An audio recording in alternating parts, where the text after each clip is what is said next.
என்ன ஊத்துறா? குண்டான போட்டு அலசிட்டு இருக்கிற, என்ன பாக்குற குண்டான்ல? குண்டான்ல எவ்வளவு பார்த்தாலும் ஒண்ணும் இருக்காது. பாருங்க, நான் ஒரு கிண்ணம் 3/4 கிண்ணம் நிறைய தேங்காய் பால் வச்சிருந்தேன். எல்லாம் ஊத்தி சாப்பிட்டு வச்சிருக்கிறாங்க. ஐயோ, போதுமா உனக்கு?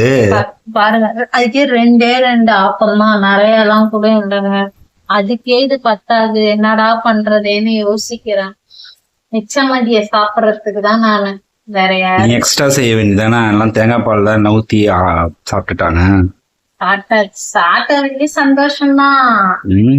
இருந்தாலும் எனக்கு கொஞ்சம் வச்சிருந்துருக்கலாம். வேற என்ன, இதே வருமே 2-3 கிளாஸ் வருமே. தண்ணி நிறைய ஊத்துறேன். 3 கிளாஸ் 5 கிளாஸ். அவன் கொஞ்சம் கேக்குறான் பாருங்க. நல்லா இருக்காங்க ஆப்பம். ஆப்பம் சூப்பரா இருக்கு. டேஸ்ட் எப்படி இருக்கு? சூப்பரா இருக்கு. நான் இதான் ஃபர்ஸ்ட் டைம் செஞ்சேன். பஞ்சு மெரே இருக்கு. நல்லா பஞ்சு மெரே இருக்குங்க ஆப்பம். நான் இந்த அளவுக்கு வரும்னு நான் எதிர்பார்க்கவே இல்லை. எனக்கே ரொம்ப ஹாப்பியா இருக்கு. ஃபர்ஸ்ட் டைம் செஞ்சேன்னா நல்லா இருக்கு. ரொம்ப நாளாவே செய்யணும்னு நினைச்சிட்டு இருந்தாங்க. எனக்கு ஒன்றும் டைமே செட் ஆகல. அது இட்லி மாவுலாம் இட்லி மாவு இல்லாம இருக்க முடியாதுன்றதுனால அந்த இட்லி மாவை அரைச்சிடணும். இது செஞ்சுக்கலாம், செஞ்சுக்கலாம், நாளைக்கு செஞ்சுக்கலாம் அப்படின்னே போயிட்டு இருந்தது. நீங்க பார்த்தேன், அதனால காலையிலே ஊற வச்சுட்டேன். காலையிலே ஊற வச்சு மதியானம் 2 மணிக்கு தான் அரைச்சிட்டோம். இதே நம்ம நைட்டுக்கு தான், காலையில எல்லாரும் கடைக்கு போறதுனால யாரும் சாப்பிட மாட்டாங்க. நைட்டுக்கு தான் எல்லாரும் சாப்பிடுவாங்கன்னு சொல்லிட்டு நைட்டுக்கு ஊற்றிக்கலாம்னு சொல்லிட்டு நைட்டுக்கு தான் ஊற்றினேன். எல்லாருமே நல்லா சாப்பிட்டாங்க. ஆனா பெரியவன் சாப்பிடல. ரஷன் ஒரு 2-3 வாய் தான் சாப்பிட்டான். நீங்க அப்புறம் அவங்க அம்மா எல்லாரும் நல்லா சாப்பிட்டாங்க. நல்லா இருக்கு. இதுல இன்னும் கொஞ்சம் மாவு எடுத்து வச்சிருக்கேங்க. நாளைக்கு கொஞ்சம் இனிப்புல செய்வோம் அப்படின்னு சொல்லி அதை நான் எப்படின்னு நாங்க போடுறேன் பாருங்க. ரெசிபி வரும், நீங்களும் பார்த்து கண்டிப்பா ட்ரை பண்ணி பாருங்க. சூப்பரா சாப்பிடும். உடனே செஞ்சு சாப்பிட்டு பாருங்க, அவ்வளவு ஒரு டேஸ்டா இருக்கு. பால் ஊற்றி சாப்பிட்றதுனால ஒரு ஸ்நாக்ஸ் ஐட்டம் மாதிரியே இருக்கு. இது ஒரு டிஃபன் மாதிரியே தெரியல. இது கூட சில பேர் வடகறி, அப்புறம் அது என்ன ஆட்டுக்கால் பாயாவா, ஆட்டுக்கால் பாயா அதெல்லாம் வச்சு செய்வாங்க. அதெல்லாம் எனக்கு செய்ய தெரியல. நான் வெளியே செஞ்சது கிடையாது. நம்ம ட்ரை பண்ணுவோம். நம்மளால முடியாது எதுவும் கிடையாது. அதை ஒரு நாள் ட்ரை பண்ணுவோம். அப்போ ஆட்டுக்கால் பாயா வச்சு சாப்பிடணும். சரி சரி, ஆட்டுக்கால் பாயா வச்சு சாப்பிடலாம். நிறைய பேர் சொல்லி கேள்விப்பட்டதான். ஆமா, ஆப்பத்துக்கு ஃபேமஸ் ஆட்டுக்கால் பாயா தான் சொல்லுவாங்க. அதை வச்சு நான் கேள்விப்பட்டதை வச்சு சாப்பிட்டதெல்லாம் கிடையாது. நான் மேக்சிமம் தேங்காய் பால் ஊற்றி சாப்பிட்டுக்கிறேன். இருந்தாலும் அப்போதான் தேங்காய் பால் தாங்க எனக்கு பெஸ்ட், எனக்கு பிடிச்சது இதுதான். சரிங்க, ஓகே. இது ஃபுல் ரெசிபி வரும், பார்த்து நீங்களும் செஞ்சு சாப்பிட்டு பாருங்க. கண்டிப்பா நல்லா இருக்கும். என் வீடியோ பிடிச்சா என் வீடியோக்கு சப்போர்ட் பண்ணுங்க. ஓகே, பாய். பாருங்க, நம்ம பாப்பத்துக்கு தான் ஊற வைக்க போகிறோம். அதுக்கு ஒரு கிளாஸ் புழுங்கல் அரிசி, அதே கிளாஸால் ஒரு கிளாஸ் பச்சரிசியும், பாருங்க இது ஒரு 50 கிராம் வெள்ளை உளுந்து, அதையும் சேர்த்துப்போம். இப்போ இதை நல்லா கழுவி இதை ஒரு 2 மணி நேரம் நல்லா ஊற வைக்கணும். நல்லா தேய்ச்சி கழுவிட்டு வந்துடலாம். பாருங்க, நல்லா கழுவிட்டேன். கழுவி நல்லா வேறு தண்ணி ஊற்றி இப்போ ஊற வைக்க போகிறேன். அது கூட ஒரு 1/4 டீஸ்பூன் வெந்தயம் சேர்த்துக்கலாம். சேர்த்து நல்லா ஊறட்டும். பாருங்க, நல்லா ஒரு 2 மணி நேரத்துக்கு மேலேயே நல்லா ஊறிடுச்சு. இப்போ இது நம்ம அரைக்க தான் போகிறோம்.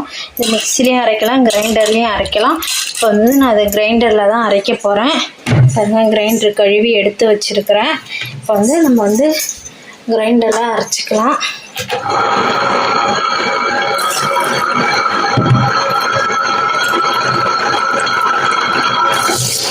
நான் ஃபுல்லாத்தையும் அரைச்சிட்டு காமிக்கிறேன். பாருங்க, இந்த அளவுக்கு ஓடிட்டு இருக்கு. பாதி அளவுக்கு மெஞ்சிருச்சு. இப்போ இதில் ஒரு 2 கை சாதம், காலைல வடித்த சாதம், அதை அதில் கொட்டிக்கலாம். கொட்டி நல்லா கொஞ்சம் மெய்யிட்டோம். மெஞ்சோடனே நம்ம வழித்து எடுத்துருவோம். பாருங்கள், மாவு நல்லா மெஞ்சிருச்சு.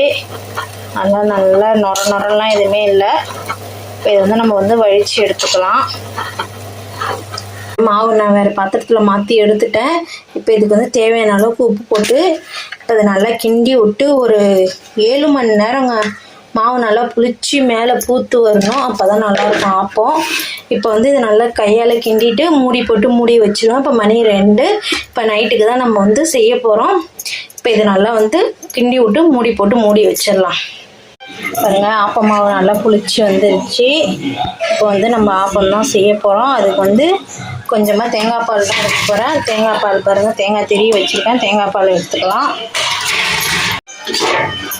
பாருங்க, நல்லா மாவு கொஞ்சம் தண்ணியாக கரைச்சி வச்சுக்கிட்டேன் தோசை பாவு பக்குவத்துக்கு. அப்போ தான் ஆப்பம் நல்லா வரும். இதுலேருந்து மாவு கொஞ்சம் எடுத்து வச்சுட்டேன். கொஞ்சம் தான், இது ஒரு வேலைக்கு மட்டும்தான், இப்போ வந்து நைட்டுக்கு மட்டும்தான் இது.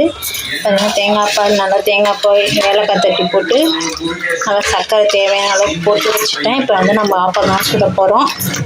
நம்மள்கிட்ட வந்து ஆப்பம் சட்டியில் தோசைக்கல்லில் தான் சுட போகிறோம். எப்படி செய்கிறேன்னு பாருங்கள் வாங்க. பாருங்கள், நம்ம தோசைக்கல்லில் தான் இப்போ ஊற்ற போகிறோம். இந்தமாரி வந்து 2 கரண்டி மாவு எடுத்து ஊற்றிக்கலாம். நம்மள்கிட்ட ஆப்ப சட்டி இல்லாதனால இப்படி தான் ஊற்ற போகிறோம். அதே லைட்டாக இந்த மாதிரி வச்சு இட்லி மூடி எடுத்து இப்படி மூடிக்கலாம். பாருங்கள், நல்லா பபுள்ஸ் வருது பாருங்கள்.